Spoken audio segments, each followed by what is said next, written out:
The other guy. What's his name again? Okay, Buzz Aldrin. I do know Buzz Aldrin. Yeah. Buzz Aldrin said, I want to come on your show. And I'm not going to get into all the heat. I know he lives here in L.A., and one time I ran into him, but let's leave it at that.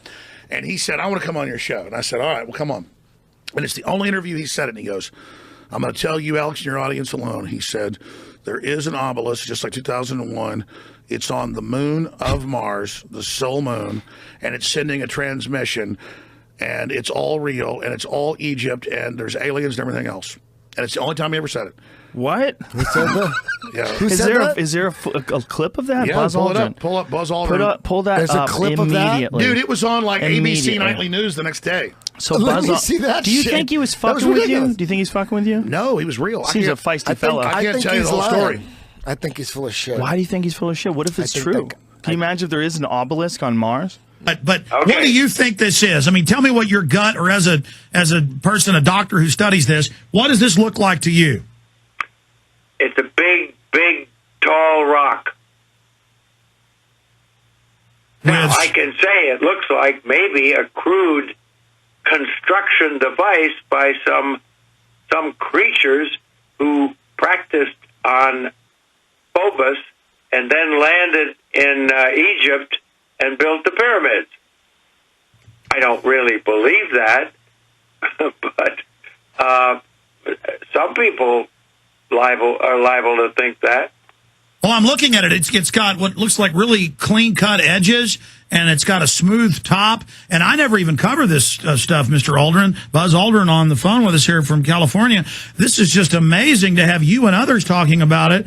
And I see all your excitement dealing with it. Let me ask you in this way. What do you believe the destiny of humanity is? Because a lot of people feel like this species is far older than... Going back, because that was so intriguing, you're saying it's similar to some of the things we see in Egypt? No. I'm just saying No, I mean the that there is obelisk. a lot of conjecture as to who built the pyramids.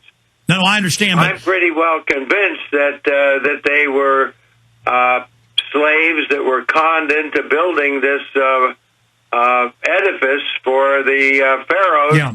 so the pharaohs could get to the other side in the Holy Land and put in a good word for all the slaves who built the pyramids. Sure, I understand your view now. You talk about a Ponzi scheme. That was the biggest con game I ever saw. Well, again, Buzz Aldrin's our guest right now, author of Magnificent Desolation that I hold in my hand.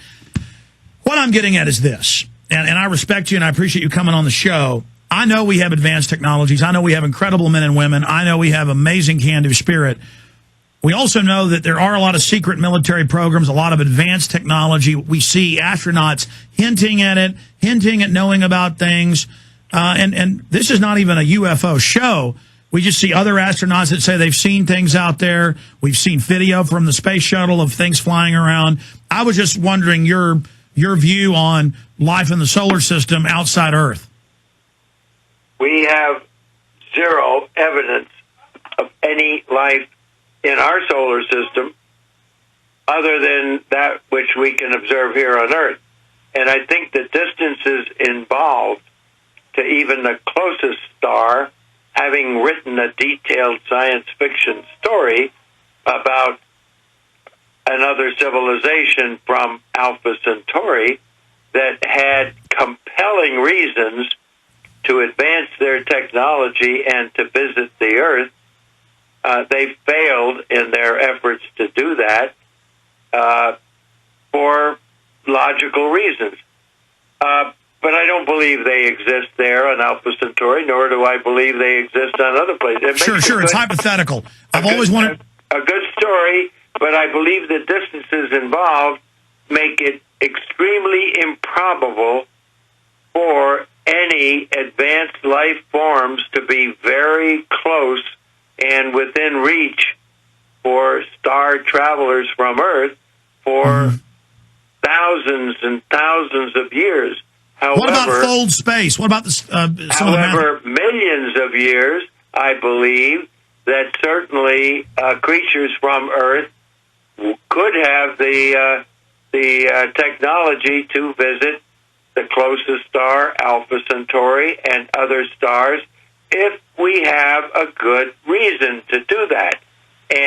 the demise, the extinction of life on Earth probably is a good reason to want to invest the resources to reestablish civilization on some other star system. But that's very, Sure. very remote. Sure. Do any of your colleagues have suspicions about the monolith?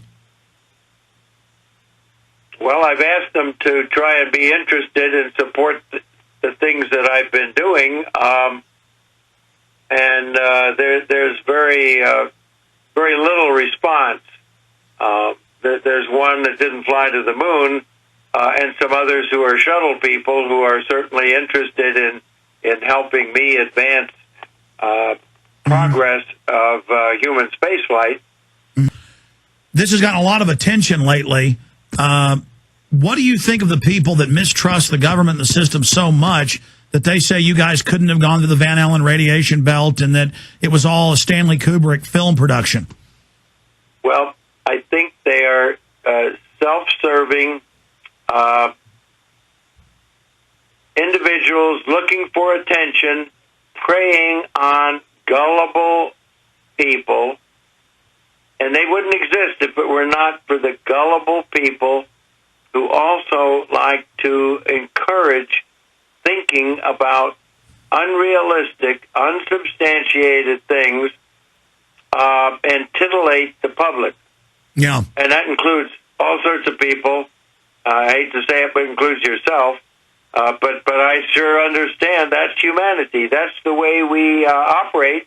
And I'm not beyond using that to help publicize the reality of things.